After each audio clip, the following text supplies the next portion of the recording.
Turashima Imana We thank God kubwo uyu munsi wa kabiri w'amasengesho yo kuyiriza no gusenga for this second day of praying kubera and ko fasting.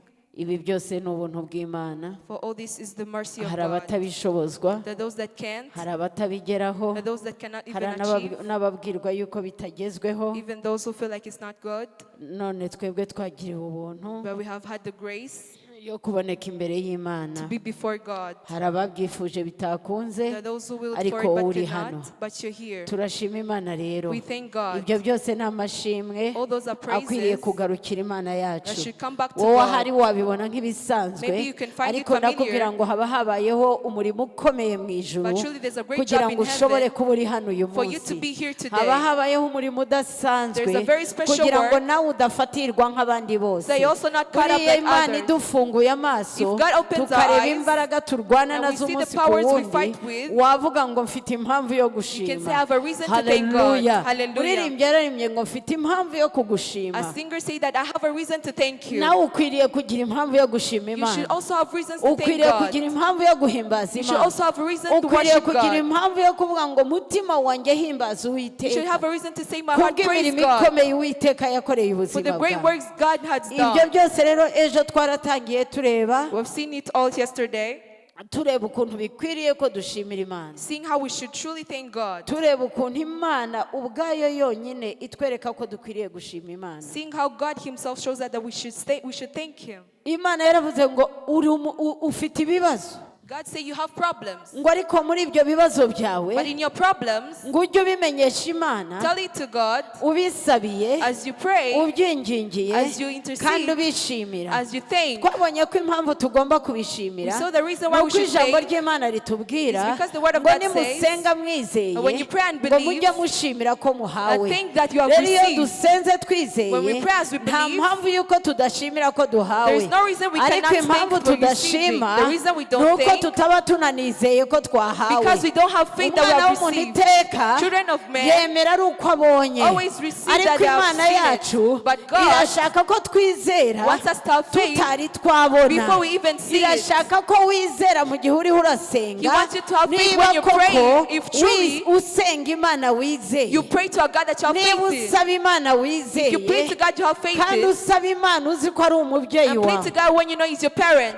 Imana yacu ihabwa may our Lord be icyubahiro. glorified. Ibyo byose byadusaba kwinjira mu mashimwe, All that makes us kandi enter in amashimwe yacu Thanksgiving, akaba amashimwe y'imbaraga, and our Thanksgiving akaba be strong. amashimwe yishimirwa n'Imana yawe. Thanksgiving that make God cheerful. Imana yacu ihabwa May our icyubahiro. Lord be glorified. Hallelujah. Hallelujah. Turakomeza n'inyigisho zacu zo gushima We Imana. continue with our Ndifuza ko sayings. iki cyumweru I want that this week kizarangira ntawe uguhatira gushima Imana, it ends that no one tells you ahubwo to thank utangira God, kumva ko ukwiriye gushima but you feel Imana. like you have to thank God. Uyu munsi turareba impamvu zituma ushobora gushima Imana, Today we shall see reason why we thank God. kubera ko hari igihe umuntu akora ibintu atumva impamvu yabyo ntibimufashe, There are times you do something when you don't know its reason and you not ntashobore no help you. kubikora, ukaba wabikora kubera ko wabonye abandi bakoze. And you won't do it truly because you've seen it with others. Wajya no gushima ugahagarara ahangaha ukavuga ngo rega nta magambo ngira yo gushima. But when you stand here you say that I have and know enough words to thank Impamvu nta God. magambo ugira ni uko utateguye ishimwe ryawe, The reason you have no words is because you did not prepare your kandi thanksgiving. nuko wumva ibyakubayeho ari uburenganzira bwawe, Because you feel like whatever has happened is your utumva right. n'impamvu yo kubishima You don't Imana, even feel the reason to thank utumva God. n'impamvu yo kuza imbere y'Imana ngo ubwe ngo Mana You ndagushima. don't even know the reason to come before God and say, God, I'm thankful. Hallelujah. Hallelujah. Nta muntu nari nabona aza hano ngo abwire Imana ngo Mana ndagushimiye ko naraye ndi, I've seen no one come before you say that, God, I thank you for kuko having eaten wumva ko last night. kurya ari uburenganzira Because bwawe, you feel like eating is your right. kuko wumva ko kuba wakoze ugahembwa ari You uburenganzira feel like bwawe. working and being paid is your Ariko right. nyamara hari abize amashuri nk'ayawe ariko uyu munsi batagira akazi. But there are those with high educations but are Rero jobless. guhaguruka ukajya mu kazi ni ishimwe ukwiriye gushimira So Imana. standing up and going to your job is a very Ni great thing to imbabazi give God. z'Imana, ni ubuntu bw'Imana, ukwiriye kuvuga ngo Mana nashobojwe nawe. It's the mercy and grace of God, so you should say, Ni God, wowe thank you, you've wangejeje aho helped me. ngaho. You've made me reach Ariko there. impamvu tutabasha kubikora But the reason we don't do nuko it, ntabwo uzi impamvu yo gushimira because we Imana. don't know the reason to thank Ariko God. impamvu ya mbere ukwiriye The gushimira first reason Imana we should thank God Hallelujah. Hallelujah. Impamvu ya mbere ukwiriye The gushimira first Imana reason we should thank God nuko nibura igushima ubitegekwa n'Imana. is just because God commands you to thank Gushimira Him. Imana ntabwo ari amahitamo yawe. It's not your choice. Gushimira Imana ni amategeko y'Imana. Thanking God is the commandment. Imana iragutegeka gushimira Imana. God commands you to thank Him. Ntabwo ari amahitamo yawe ubyumve It's not neza. your choice. You should understand Nuko Imana this. ibigutegeka. It's because God commands you to do so. Hallelujah. Hallelujah. Ugomba rero gushimira Imana. So you should thank Niba God. uzi ko mu mategeko y'Imana If you know in the commandments of harimo God, itegeko ryo kuvuga ngo ntugatukane, there's a commandment of not buri abusing munsi each ukaba other, wirinda gutukana. and every day don't use Niba uzi abusive ko mu words. mategeko y'Imana harimo irivuga ngo ntukibe, You know in the commandments of ugahora God is no ubuzima stealing, bwawe wigengesera kugira ngo utiba. and you always stay away from theft. Hallelujah. Hallelujah. Niko no gushima ari itegeko That's the ry'Imana. way thanking God is also a Icyo Imana commandment of God. igukoreye What God has uba done for ukwiriye you, kugaruka ukagishimira you have to Imana, come back and thank God. ugashimira Imana kuko ariyo And yagushoboje, thank God for His enabled you, ugashimira Imana ko ariyo yakugiriye and thank neza. God for His done good for Dusome you. ijambo ry'Imana mu Balewi, Let's read the word of God in Leviticus. Abalewi igice cya 7 ku murongo waho wa 13. Leviticus 7 verse 13. Abalewi igice cya 7 Leviticus chapter 7 umurongo waho wa 13. verse 13. Haravuga ngo Abalewi 7 ku murongo wa 13, haravuga ngo utwo dutsima utwongereho n'imitsima yasembuwe abiturane n'igitambo cy'uko ari amahoro atambira gushima Uwiteka. With his peace of offering, let him give cakes of leavened bread as a praise offering, and let him give one out of every offering to be lifted up before the Lord, that it may be praised by the puts of blood and peace offering. Hallelujah. Amen. Aya ni amagambo Imana yabwiraga Mose kugira ngo itanga umurongo w'amashimwe w'ibitambo abantu bagomba gutamba. This is the word that God gave Moses so that he shows him the true thanksgiving that people should give. Mu mubare w'ibitambo hagombaga kubaho igitambo cyabwirijwe neza, Imana yavuzeho neza, Abisiraheli bagombaga gukora nk'itegeko. In the number of sacrifices that were to give, and there was one sacrifice that God had given them as a commandment that they should give. Hari harimo rero igitambo cy'ishimwe. So there was the thanksgiving sacrifice. Ahangaha ijambo ry'Imana rirerekana neza ko igitambo cy'ishimwe And the thanksgiving offering, ari igitambo cyo gushimira Imana yuko uri amahoro. it's a sacrifice of thanking God that you are alive.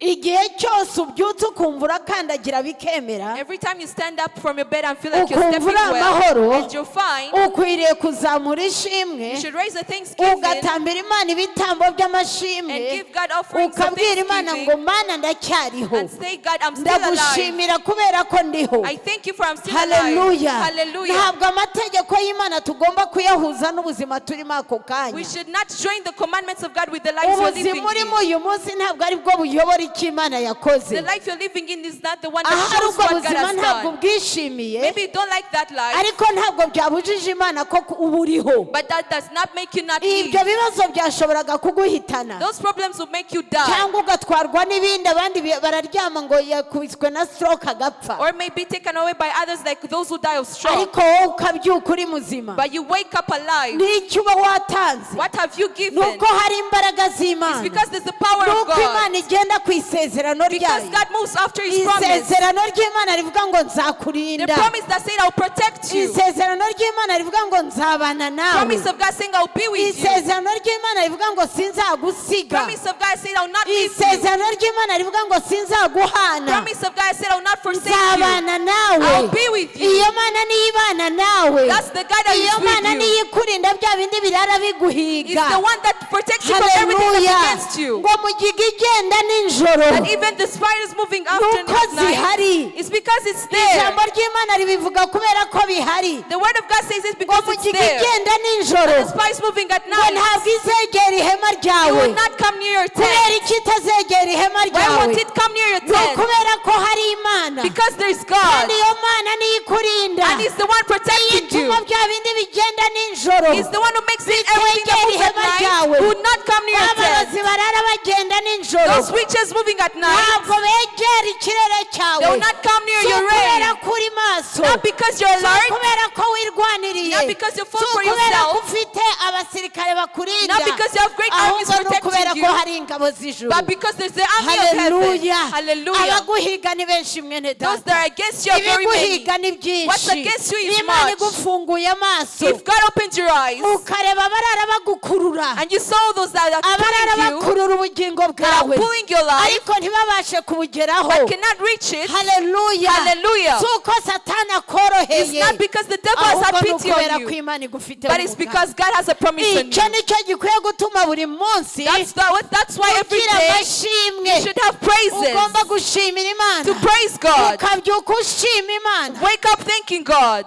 Hallelujah. Hallelujah. Ugomba gushima Imana. You should thank God. Imana uruhande rwayo yararukoze, God has done his side. yaravuze ngo nzakurinda, He said that I'll protect you. nzabana nawe, I'll be with you. kandi irabikora. And he does it. Hallelujah. Hallelujah. Ujye utekereza wibaze ngo impamvu ngejeje iyi myaka ni iyi. Think of why you've reached your age. Hari abapfa bavuka There are those who die at birth, ariko wowe uriho, but you're alive. nta nubwo ugerageza ngo ubikurure You don't even attract that, kuko ubashije kubikurura because if you attracted it, byaguhesha no kumenya impamvu uriho. it can make you know the reason you're Ugahora alive. ushimira Imana, And always thank God ukabwira Imana ngo Mana ndagushima and say, God, I thank kuko you kuba for ndiho I'm alive. nuko wakoze umurimo It's ukomeye, because you've done a great nuko work. wabishatse, It's because you feel kandi for kugira it, ngo nguheshe and so that I icyubahiro. can glorify Hari you. benshi baba bapfuye, There are many that have Dawidi died. byaramurenze, David was aragicara ever aravuga ngo Mana yanjye, and say, God, umwana w'umuntu ni iki what is a human kugira ngo being umwiteho? so that you take care Ayo of ni them? amashimwe. Those are praises. Nawe wabonye wariye, You see, you've eaten wabonye warinzwe, and you have been protected. ukwezi kugashira utarwaye, 1 month after you've not umwaka even sick, ugashira utagiye mu bitaro, 1 year before you got to the wakabashije CU, kuvuga ngo Mana you say, God, iki natanze what have I kugira ngo given unyiteho. so that you protect me? Dawidi abwira Imana ngo Mana, David said to God umwana w'umuntu wenze kumugira nk'Imana, that you almost made a human haburaho being gato. like you. Just the small Hallelujah. part. Uriya mugabo ndamukunda I love that man kuko very yari azi much gushima Imana, because he knows how to yari thank azi God. kureba utuntu twose. He knows how to see Imana everything. yacu ihabwa May our Lord be icyubahiro. glorified. Gushima Imana So thanking God ni ibintu bikomeye. is a very great Ni thing. itegeko bene data. It is a commandment. Imana yabishyize mu bitambo bitegetswe. God has put it in commandment sacrifices. Hallelujah. Niyo Hallelujah.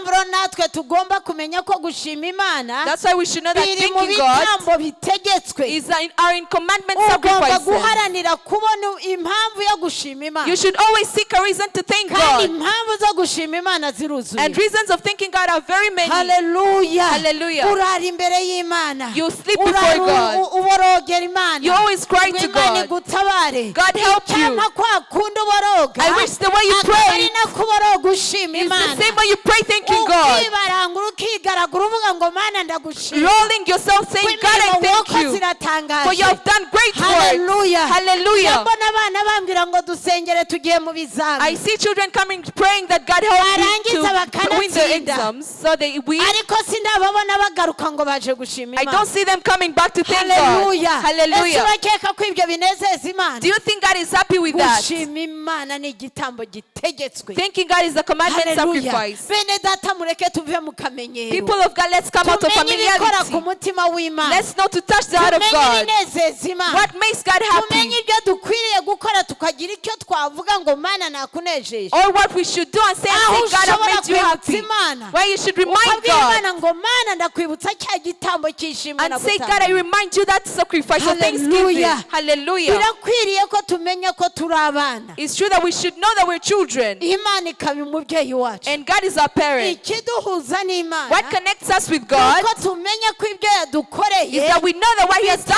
for us, ku burenganzira it was bwacu, not our right, ahubwo tumenya ko ari ubuntu Imana but it's just yatugiriye. the grace God has had for us. Hallelujah. Hallelujah. Imana yacu ihabwa May our icyubahiro. Lord be glorified. Mumbwirire ngo gushima Imana ni itegeko. Tell them that praising God is a Gushima Imana ni commandment. itegeko. Praising God is a commandment. Urategekwa gushimira Imana. You are commanded to thank Kandi ugomba God. gushima muri byose. And you should think in every Waba situation. uguwe neza shima. When you're feeling good, thank Waba God. utaguwe neza shima. Feeling bad, thank Kuko God. ibyo byose bifite impamvu kandi impamvu yabyo ni nziza. Because all that has a reason and a very good reason. Imana yacu ihabwe icyubahiro. May our Lord be glorified. impamvu tutagira umwuka wo kubabarira. Do you know the reason we have no spirit of forgiving? tutanibuka ko natwe hari uwatubabariye. Because we don't remember that there's one who forgives us. Imana ko hari ukubabarira buri munsi. Thank God that there's the one who forgives you every day. Imana kubabarirwa muri ya mafuti yawe ya buri munsi. Thank God for your forgiven in every mistake. Buri munota buri segonda dukora amafuti. Every second, every minute we do mistakes. Imana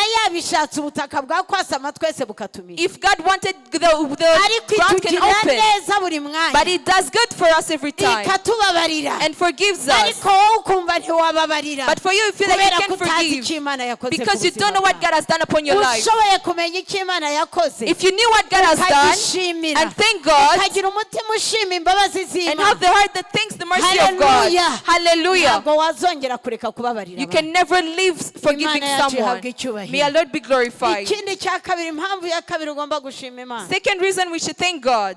Hallelujah. Hallelujah. Gushima Imana, thanking God n'urufunguzo rukingura imiryango yose. is a key that opens every door. Gushima Imana ni master key. It's a master key. Imana yacu ishimwe. May our Lord be glorified. Hallelujah. Hallelujah. Bene data reka mbabwire. Let me tell you. Mujye mwigira ku tuntu duto. Learn from every small thing. Umwana muri iki gihe, a child in this time, abana b'iki gihe, the children of this time, uramuhereza ikintu, you give them something akagishikuza and then pulls it away akigendera and then moves away. Abana b'iki gihe ntibazi kuvuga ngo urakoze. Children of these days don't know how to say thank you. Ababyeyi b'iki gihe ntibazi kwigisha abana babo gushima. Even parents don't know how to teach their children to say thank you. Gute nabo ubwabo badashima. How will they teach that to their children yet they don't also thank? Hallelujah. Ibyo byose bipfira mu mico yacu. All that does from our cultures. Ibintu byose wumva ari uburenganzira bwawe. Everything you feel like it's your right. None se nansengere nicyo yahamagariwe niko kazi yasabye. Let them pray for me. That's the anoint. That's why they're anointed. Hallelujah. Yego ku ruhande rwacu dukora ko twasabye Imana ishimwe. Truly we do as we are given. Praise God. Ariko wowe, but you, Imana iragutegeka kumenya ko hari abandi bifuzaga iryo sengesho bataribonye. God commands you that there's those that wanted that prayer but didn't get it. Let's start familiarly with God. Let's start being familiar with God. Hallelujah. Hallelujah. Let's know the culture of the heavenly kingdom. The culture of the heavenly kingdom, there is thanking. Thanking what God does for you every time. If someone prays for you, know how to thank them. Even tomorrow when you meet a problem, they'll pray for you. But for you, when we pray for you, you always abuse us. And then you give us gifts of telling us bad words. That has no problem on us. But I want to tell you that just thank God that who has used the servant of God and stood by your side. There are those who have no one by their side. May God help us. That's why people leave something behind and gives it to you. Because you have no spirit of thanksgiving, you just use it anyhow. May God forgive us. But I want to tell you there's a reason you have to learn how to thank God. We are always seeking for blessings. But you have the key to open for that blessing. The key to open for the blessing is to know how to thank. To know how to thank. Hallelujah. Hallelujah. People of God know how to thank. Thank you. Hallelujah. Hallelujah. A Christian who does not thank, before God you're invisible. The angels cannot even help you. That's why you fall in a trap and then you leave it all. There are no thanksgiving around your life. But thanking God makes path where there is no path. Hallelujah. Hallelujah. Let's read the word of God in John 6. John 6:11.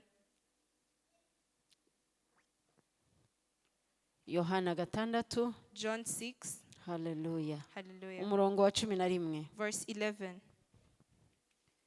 Ijambo ry'Uwiteka muri Yohana igice cya 6 ku murongo wa 11 haravuga ngo Yesu yenda ya mitsima arayishimira ayigabanya abicaye n'ifi nazo azigenza atyo nk'uko bazishakaga. Then Jesus took the cakes and having given praise to God, he gave them to the people who were seated, and the fishes in the same way, as much as they had need of.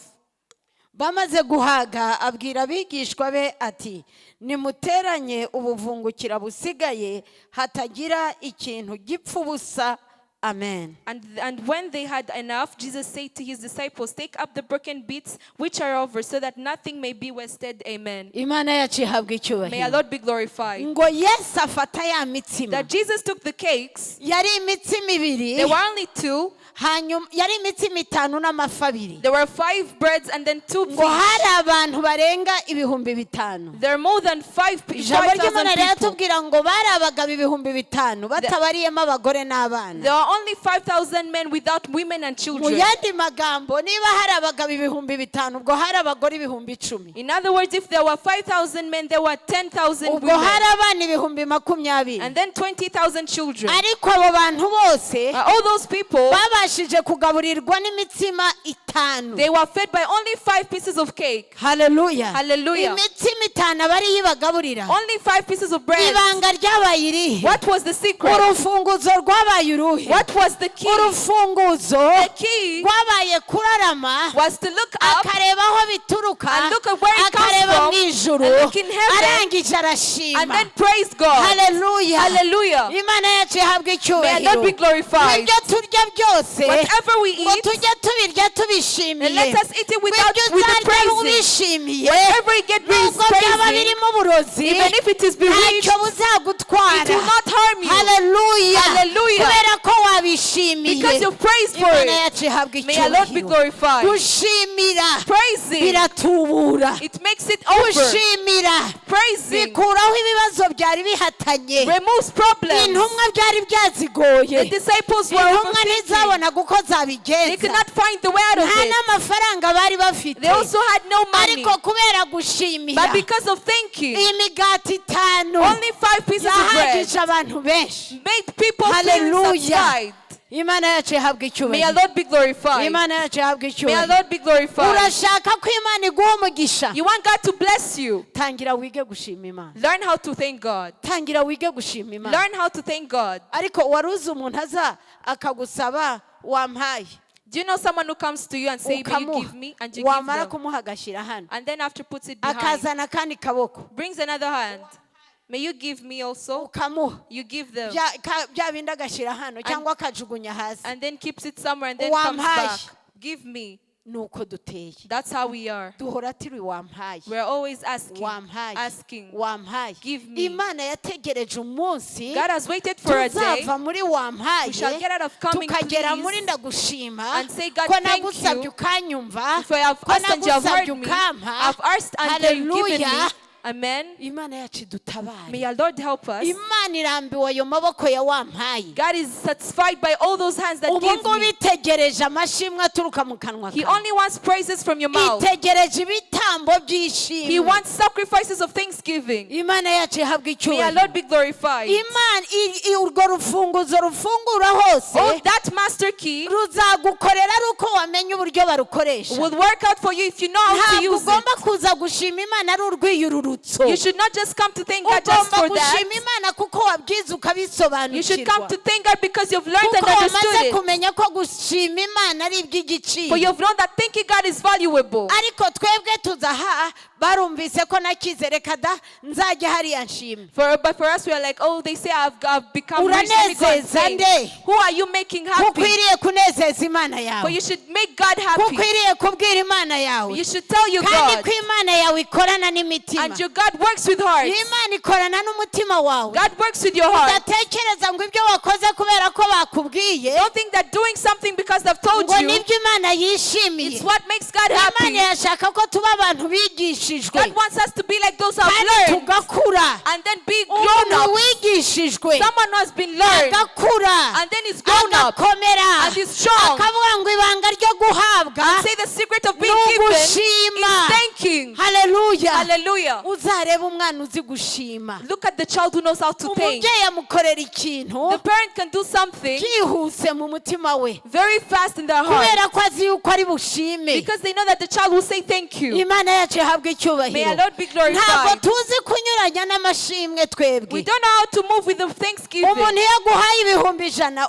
ndashima Imana. When someone gives you 100,000, you say thank God. Imana yarangiriye neza. God has done good for me. Umuntu ampesha umugisha. And someone blessed me. None ndabishimira And now Imana. I thank God for Ejo that. bakaguha miliyoni. Tomorrow they give you 1 million. Ukagaruka ndashima Imana. You say, I thank Imana God. yangiriye neza. God has done good for me. Nukuri yampesheje umugisha. Truly has blessed Ejo me. Imana ikaguha miliyoni 10. Tomorrow they give you 10 million. Ndashima Imana. You say, I thank Nukuri God. ndashima Imana. Truly I thank Imana God. ibone gushima May kwanjye. God see my praises. Sinari nabona umuntu yigaragura ahangaha avuga ati mureke nigaragure hano. Umuntu twagiraga hano I've never seen someone rolling themselves on the nahamiritse floor. yarazi gushima Imana.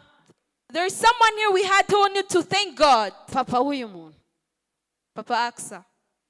azi gushimira Imana. He knows how to thank God. Nawe ugatangira kumva umutima wawe uvuga ishimwe. And you also feel your heart thanking. Akaryama akarambarara hano. He sleeps down on the floor. Ibyubahiro akabishyira ku And he ruhande. takes away all the honor. Akamenyesha Imana ko ariho ku bwayo. And tells God that he's alive because of Akamenyesha him. Imana ko hari ibyo ikora. Tells God that is what he has done. Haleluya. Hallelujah. Ariko twebwe reka da. But for us, we don't Bene mind. data reka mbabwire. People of God, let me tell Igihe you. kirageze. The time has Ngo come wigaragure imbere that you y'Imana. roll before Kuba uyu God. munsi ukiriho. Even today, for you're alive. Kuba uyu munsi ukiriho. For today, you're alive. N'ibindi byose ubyihorere. Even if you leave the rest. Nta nubwo tumenya ngo kuba uyu munsi mfite agakiza. We don't even know that even today we have the salvation. Uyu munsi Yesu yaza ukagenda. Today, if Jesus came, you can go. Reba birirwa bapfa barajya he? Look at those who die. Where are they going? Bararimbuka. They're dying. Imana idutabare. May God help us. Impamvu dukinisha agakiza The reason we joke with nuko salvation tutazi gushimira icyo Imana yaduhaye. because we don't know how to think what God Hari has given n'uwo us. wumva avuga ngo Imana yamfashe ku ngufu. There is the one you hear that God has taken me by force. Imana itamfata ku ngufu simba narakijijwe. If God had not forced me, I would not have salvation. Azashimira agakiza yahawe kuwa kangahe? How will that one think for that salvation they Azashima have? Imana kubw'agakiza kuwa When kangahe? will they think for that salvation they have? Haleluya. Hallelujah. Baratubwiye ngo Imana yaduhaye impano y'umwuka we. They have told us that God gave us a gift of the Holy Uraryama Spirit. ukarota inzozi z'ubuhanuzi. You sleep and have visions that are Ukamenya ibiri prophetic. bubi imbere yawe. I know what is before you. Ukamenya uburyo Imana ikwambukije. I know the way God is taking you Ukamenya across. ibiguhiga. I know what is after you. Kubw'umwuka w'Imana uri muri wowe. Because of the Spirit of God Ariko among you. ninde yari yahagarara ngo ashimire But who Imana has umwuka stood w'Imana before uri you mu buzima. because of the Holy Spirit of God? Tukwiriye kugera ahantu We should reach a place dukura mu Mana. where we grow up Ukaba spiritually watanga ibyo ushoboye and byose. give whatever you have Ukabyina. and dance Ukabyinira Imana. and dance for God. Hari umugabo nigeze kubonana n'uyu munsi image ye ntishobora kumva mu maso. There is a man I saw that till now his image cannot leave my mind. Umugabo yavuye nk'ahariya hepfo. The man left like from there. Agenda asimbuka amakeri. He was jumping like frog, Asimbuka amakeri ariho ashima Imana. jumping frogly, thanking God. Haleluya. Hallelujah. Aririmba ngo ndagushima Mana wangiriye neza. Saying, I thank you, God, you've done good for me. Uratekereza ko ririya shimwe rya risa n'irya rindi rya wa muntu Mana ndagushima. Do you think there are praises like the one who stands and Ariko says, iyo God, I thank you? wasumbirijwe ntabwo usenga gutyo. But when you're out, when it's over your mind, you cannot Iyo pray like ibibazo that. byakubanye ibibazo ntusenga When gutyo. problems are troubles, now you Urara cannot uryamye pray ku like that. kirago ukigaragura. You always roll yourself on the Ukarira floor amarira menshi and y'ibibazo cry ufite. because of Ariko your nawe problems. ndabona aza hano ngo aririre Imana avuga Imana abwira Imana ngo Mana wankundiye. I've never seen someone coming rolling themselves and saying, Mana God, why did you love wankundiye me? iki? Why did you love Mana me? ibi ngibi mbikesha iki? Why do I have this? Ko ndi umunyabyaha utereye aho. For I'm a sinner. Niba mubona mudahabwa If you see that you don't get, nuko nibyo mwahawe byose it's mutarabishima. because all that you have been given, you don't thank for it. Banza mwegeranye ibyo mwahawe. First, put together whatever you've been given. Byegeranye uze ubishimire Imana. Put it together and come and thank God. Maze Imana izikingura And imiryango God will come y'amashimwe. and open your doors. Turababwira ngo ni ibihe byo gushima Imana. We say it's the time to thank God. Yewe miryango nimuzane ibiseke muze mushimire Imana kubw'ibyo yabakoreye. Families bring baskets and thank God for whatever is done for you. Ngo iyo tutabivuze ntabyo mukora. That when we don't say that, you can't do it. Ariko Imana imfashe. But may God help me. Ntabwo nzongera kubikora. I will no longer say that.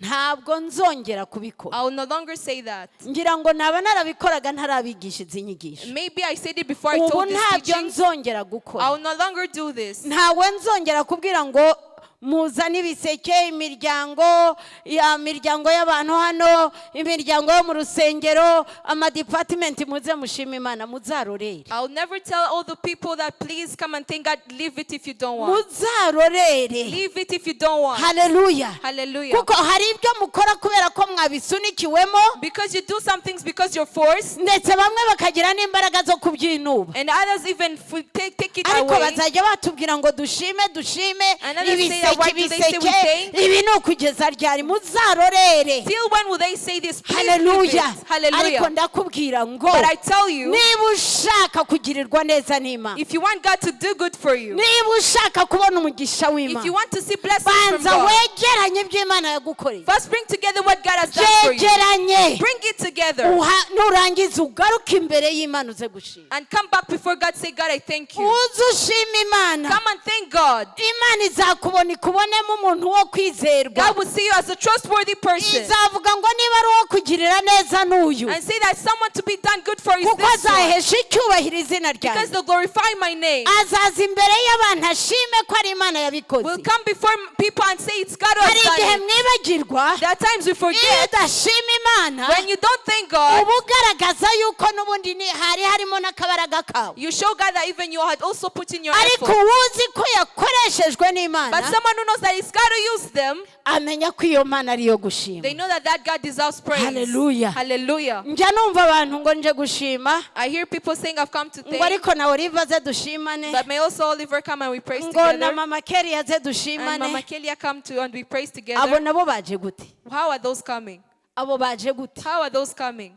Hari imico iba hano jyewe ntaranasobanukirwa aho ituruka. There are behaviors we have here and Uje don't know gushima where they come Imana from. yawe. You're coming to thank your God. Niba hari abo yaciyemo yahawe icyubahiro, If there are those that you pass through, may He be abo uriho glorified. urabatondesha ngo bigende bite. You're making them a line wide. Ntimuzongere kwemera ko babahagurutsa. Don't allow them to make you stand up again. Barabahemukira. They are making bad for you. Wowe icyo wakoze wagikoze mu ibanga, What you did was secret. ugikora kubw'Imana yawe. You did it because of your God. None baje kugushyira ku karubanda Now they are putting you out. ngo abantu babone ibyo wakoze, That people see your work. ngo buriya muzi icyo bisobanura? Do you know what that means? Buriya ishimwe riba rirangiye, ni ukuvuga ngo ingororano yawe ibirangiriye mu bakirisitu, It means that your present has been given in the audience. ibirangiriye muri ba bandi bagukomeye amashyi. In those that have clapped for you. Hari abantu bakorera Satani batabizi, There are those who serve the devil yet they don't know. ngo ni mu bakomera amashyi nuko aba bantu babaye ibikoresho by'Imana, That clap for these people that have truly been vessels of God. ubwo ingororano zawe zikaba zirarangiye, And then your gift is ending from there. baguhagurukije guhagarara hano. Yet they made you stand Kandi up wowe for ibyo that. wakoze warabikoze wishakira umugisha ku Mana. Yet you did that just because of the blessing of God. Ya mazu yawe bya bikoresho bikubakira inzu mu ijuru, All those weapons that make you build Ukabura the house in bibutse. heaven, you lose all of them. haleluya, Hallelujah. kubera ko ingororano yawe ni ya mashyi bagukomeye hano. Because your present now was the claps that they gave you. Bantu b'Imana ni mube abantu bigishije, People of God, be people who have studied. mumenye ibanga ry'Imana kandi murihagararire. Know the secret of God and stand in it. Shimira Imana Thank God. utitaye kubo yakoresheje. Without thinking of those that Abo He used. yakoresheje bakayumvira nabo babonye ingororano, Those whom He used and they kandi understood, icyo they have also been bashakaga si blessed. amashimwe yawe, What they needed was not you to praise bashakaga them. ko wowe uzahagarara imbere y'Imana ugashima They Imana. wanted you to stand before God and thank God. Imana yacu ihabwe May our icyubahiro. Lord be glorified. Haleluya. Hallelujah. Tukeneye kugera ku rugero rukwiriye, We need to reach at a urugero worthy rukwiriye, level. A worthy level. urugero rukwiriye, A worthy level. urugero rwo kumenya Imana, A level of knowing urugero God. rwo kumenya icyo Imana yacu A ishaka. level of knowing what God wants. Dawidi yaratsindaga mu ntambara zose, David was victorious in every nta battle. rugamba yigeze atsindwa. There is no war he was unvictorious. Yatsindaga kubera iki? Why was he victorious? Yari afite urufunguzo rw'amashimwe. He had the key of thanksgiving. Nta rindi banga Dawidi yari He yibitse. had no other secret. Ibanga yari afite kwari ugushima The Imana. secret he had was thanking God. Haleluya. Hallelujah. Dawidi yashimaga Imana akayishimana n'ibyo atunze, David thanked God with everything he had akayiririmbira, and sing for him akayivuga ibigwi, and say about him, ayishimira imirimo yayo. thanking him for his work. Baba bamuhagurukiye agashima Imana, And if they stand up against him, yaba he ari mu thanks mahoro God. agashima In Imana. peace, he thanks God. Icyo nicyo cyatumye Imana yishimira That's umutima wa why Dawidi. God was happy happy with his heart. Hallelujah. Hallelujah. Bakura isanduka kwa Ebededomu. They took the ark from Ebededom. Ngo yagiye abyinira imbere y'Imana. He went on dancing for God, Atamba ibitambo. giving sacrifices. Abarewe bagenda batamba ibitambo ngo by'inka zitabarika n'intama. As the Levites gave sacrifices of bulls Kandi and lambs, yakuye mu matungo ye. he took from his cattle and Hallelujah. hallelujah. Arangije ngo abyinira Imana. And then danced for God. Umwitero uragwa. And then his clothes fell off. Umugore wamurebera mu idirisha. And then the wife looked from the Aravuga window ngo ariko kubyinira Imana kuriya. and saying dancing for God like that. Ukagera aho uhinduka nk'ikigoryi. And then you become like your silly. Urabona utikuyeho icyubahiro Aren't you nk'umwami. removing your honor as the king? Arangije Dawidi aramubwira ngo And David said to her, nzashimira Imana I thank God yambuye ubwami so who took away the kingdom from the Father and gave it to me. Hallelujah. Imana yambuye ubwami so. God took away the kingdom from your father Irabumpa. and gave it to me. Nzabuzwa n'iki kuyishima. Why won't I thank him? Ahubwo nta nubwo bihagije. That's even not enough. Dawidi ntiyigeze yumva ahagijwe n'uburyo ashima Imana. David was not satisfied with the way he thanked God. Mwene data. Brethren, Mbwirira uwo mwicaranye ngo gera igihe ushima Imana. tell your neighbor that reach a time to thank God. Hallelujah. Hallelujah. Icyampa Imana I wish that umwanya dufata twivovotera the Imana time we take complaining to God, tukawufata dushima we Imana. take it thanking God. Kubera iki Imana? Why God? Kubera iki ibi byambayeho? Why has this happened to me? Wahagurutse ukabwira Imana ngo Mana ndagushimiye ko wemeye ko nibibimba. Why won't you stand up and say, God, thank you for this has happened Hallelujah. to me? Hallelujah. Ngo Yobu bamutangarije baramubwira mu gice cya mbere ku murongo ngira ngo wa 26 arangije aravuga ngo ndashima Imana. They told Job very many words and then he said, I thank Ibi God. byose ariyo yabimpaye. For he gave me all this Ngo none ikabibwisubije. and now he has taken it back. Izina ry'Uwiteka rihabwa May the name of icyubahiro. Almighty be glorified. Hallelujah. Hallelujah. Ninde yaba amaze gupfusha abana be bose? All his children were dead. Ninde yaba amaze gupfusha abana be How bose? many of you have where their children can be dead Amatungo yose yashize. and all the cattle is down, Amazu yose yahirimye. all houses are down? Hallelujah. Hallelujah. Ntahita Sara. And not go crazy, Ariko akavuga ngo ndagushimira Mana. but say, God, thank you. Ni wowe wabimpaye. You're the one who give it to None me. ubonye ko bikwiriye kubyisubiza. And now you said it's worthy that you Izina take ryawe it back. nirihabwe May your name icyubahiro. be glorified. Haranira guhora Imana ikwishimiye. Look for the way God always be Hallelujah. happy for you. Yobu nibyo byatumye yongera aragororerwa. That's why Job was rewarded again. Kuko ntiyigeze atuka Imana. He did not abuse God. Ahubwo yakomeje gushima Imana He kept yamuhaye. on thanking God who gave him. Hallelujah. Hallelujah. Imana imaze kubona Abraham atanze umwana we umwe. When God saw that Abraham was going to give his own son Yaboneye mu busaza. after going old, Imana iravuga ngo Abrahamu we God said, Abraham, nemeye kunkunda. I've really seen Igihe that kirageze. you love me. Bivuye mu mashimwe yawe. Through your Ngo Imana thanksgiving. ikwirahire. And God stay Imana also ibone on you. kuyikunda. And God sees that you love Ibyo him. ni inyungu zawe. That's your reward. Gushima Imana ni inyungu zawe. Thinking God is your Kuko reward. ibyo nibyo bizakingura imiryango y'ibyari bifungafunganye. That's what is byose. going to make all the doors be open. Ariko tureke kuba ngo imva nizo zitajya zihaga. The word of God says that the graves are the ones that Tugire are not imbaraga zo satisfied. gushimira Imana. Let's have the power to thank God. Hallelujah. Hallelujah. Mumbwire ngo gira imbaraga yo gushimira Tell your Imana. neighbor that have the power to thank God. Hallelujah. Hallelujah. Uyu munsi utahana urwo rufunguzo. Today go home with that key. Ruzagukingurira byose. It will open for you everything. Ruzakingura. It will open. Naho utatekerezaga. Even where you did not think. Niba imigati 5 yaragaburiye abantu bangana If kuriya. only 5 pieces of bread make all Kubera those people kubishimira. satisfied. Because of thank you. Ni iki kibazo kiri imbere yawe? What problem is before you Cyatuma Imana yareka gukora. that can make God not work? Wabashije kugira imbaraga zo If you gushima. have the power to thank. Hari n'abarya badasenze. There are those who eat without even Hari praying. n'abarya badashimiye. Those who eat without thanking. Yamara kumira kabiri. After they swallow twice. Oh, nguzi ko tutasenze. And then say, we Ngo did Mana not pray. ndagushimiye kubw'aya mafunguro ngo nibyamaze kugera mu nda. And then say, God, thank you for everything, even the one that has gone down. hari undi yaravuze ngo ntabwo nzajya mpora mbona umwanya wo gushima. One day I will not have always the time to thank God. Ngo reka ku itariki ya mbere y'ukwezi Every first day of the ninjira month, muri stoke I enter in the store nsengera isengesho rya burundu and pray of forever rizamara umwaka wose. that will stay the whole year. Ngo Mana ndagushimiye That God, thank you kubw'amafunguro ari muri iyi stoke for all the foods in the no store kubwayo uzashyiramo and for what you put in. nayo ndayashimiye. I also thank you Umwaka wose the whole year. uzajya umenya ko nagushimye. that I thank Haleluya, you. amen. Amen. Ayiwe. Ariko Imana ni nyambabazi. God is merciful. Imana ni nyambabazi. God is merciful. Imana idutabare. May God help us. Nk'uwasenze ngo rimwe rimara umwaka. Like that one who has prayed for one prayer that is Abereye w'icyo abayeho ngo why is that one living? abayeho ngo amara iki? Why are they living? Ubuzima bwe nubwo kumara iki? Why is their life there? Imana idutabare. May God rescue us. Haguruke dusenge Imana. Let's stand up and pray to God.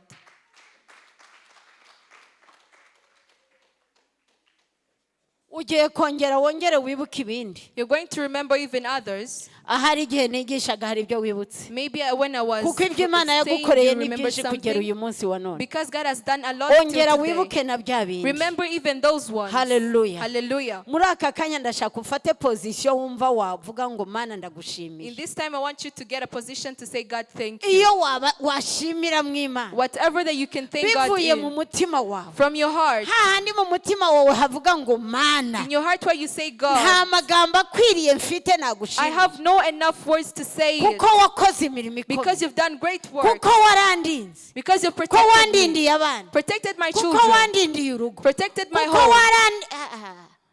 abana barajya ku ishuri Children go to schools bagataha ari bazima. and then come back alive. nta kubika bakubikiye. And they did not tell you they're dead. Ukumva nyine uri igitangaza. And then you feel very high. Ariko nyamara iryo nishimwe. But truly that's a praise to Ugiye give. gushima Imana. You're going to thank Hari God. ibintu byinshi washimira Imana. There is much that you can thank God. Ugiye kongera uzamura amajwi yanyu. You're also going to raise your Ufate voices. position wumva wavuga ngo Mana mbabarira. Take a position to say, God, Mbabarira forgive n'iyi me. position ibereho kugushima. Forgive me so that this position also N'iyi be there to position ibereho thank you. kugushima. Let it be there to thank you. Ndabinginze twige gushima Imana. I plead to you, please know how to thank Twige God. gushima Imana. Know how to thank God. Gushima Imana bikora ku mutima w'Imana. Thanking God may it touch the heart of Ubyige God. binahinduke n'akamenyero muri wowe. Learn it so that it stays in you. Tuzamura amajwi yacu Let's dusenge. raise our voices and pray.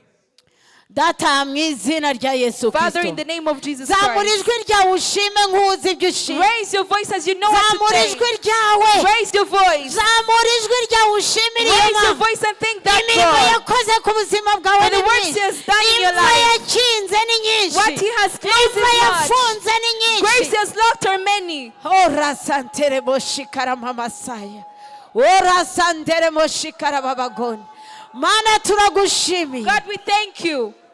Data turagushimiye. Father, we thank you. Mana God, turaguhimbaje. we praise you. Twakabaye tutakiriho. We should be dead. Twakabaye twarapfuye. We should be dead. Ariko Mana warakoze. But God, thank Mana you. waraturinze. Father, you protected Uturinda us. kugira ngo umunsi nk'uyu Protect us on this tube day. tuzamura amajwi We yacu. can raise our Tuvuge voices. imirimo n'ibitangaza. Saying your wonders and Tuvuge miracles. imirimo yawe. Saying your works. Tuvuge ukuboko kwawe Saying gukomeye. your good works. Tuvuge kugira neza kwawe. Saying your goodness. Tuvuge ineza Saying yawe. your goodness. Mana warakoze. Father, thank Mana you. turagushimiye. God, we thank Mana you. tuzamuye amajwi yacu. we lift our voices. Duhuje amajwi yacu. We unite our Tuzamuye voices. amaboko We yacu. lift our hands. Twaratsinzwe. God, we Ariko are wowe going down. waratsinze. But for you are Mu victorious. izina rya In the Yesu. name of Mana Jesus. turagushimiye. God, we thank you.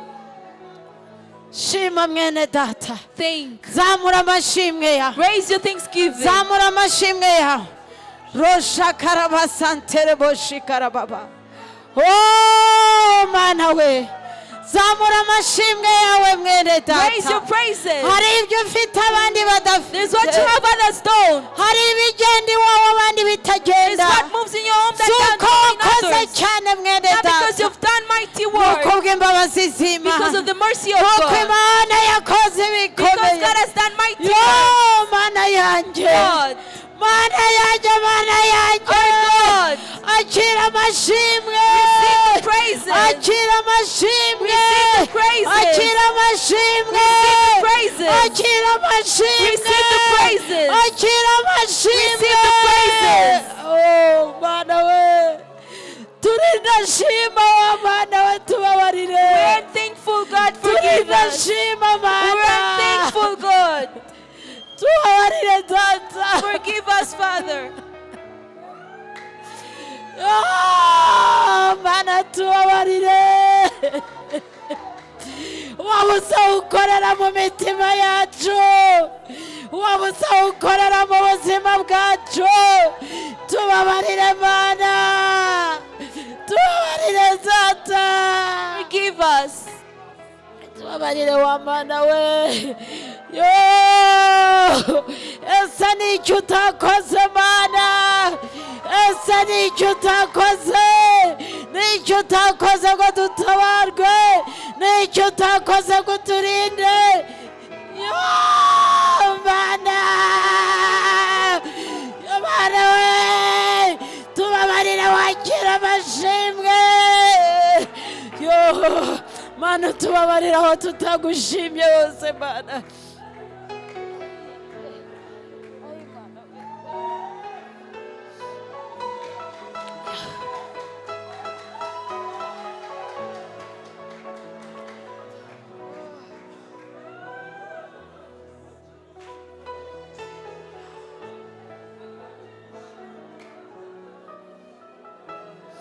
Mana, tubabarire Mana, muri Miracle Pool Church tubabarire, tubabarire Mana. Twabonye imirimo yawe itangaje, twabonye gukora kwawe gutangaje, ariko turindashima, tubabarire. Ariko Mana we, uyu munsi twongeye kugushima Papa, uyu munsi tugarutse kugushima Data, uyu munsi Mana tutabare, wemera amashimwe tugushima.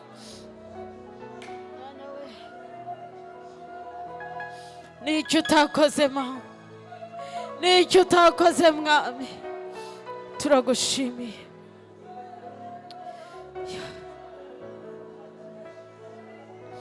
Mana, tugarutse kugushima, tuguhaye icyubahiro Data. Mana, ushimwe, ushyirwe hejuru,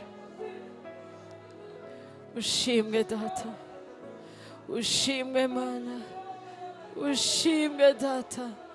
Urakoze nyakubahwa, mu izina rya Yesu, amen. Amen. Amen. Amen. Yesu abahe umugisha. May Jesus bless you.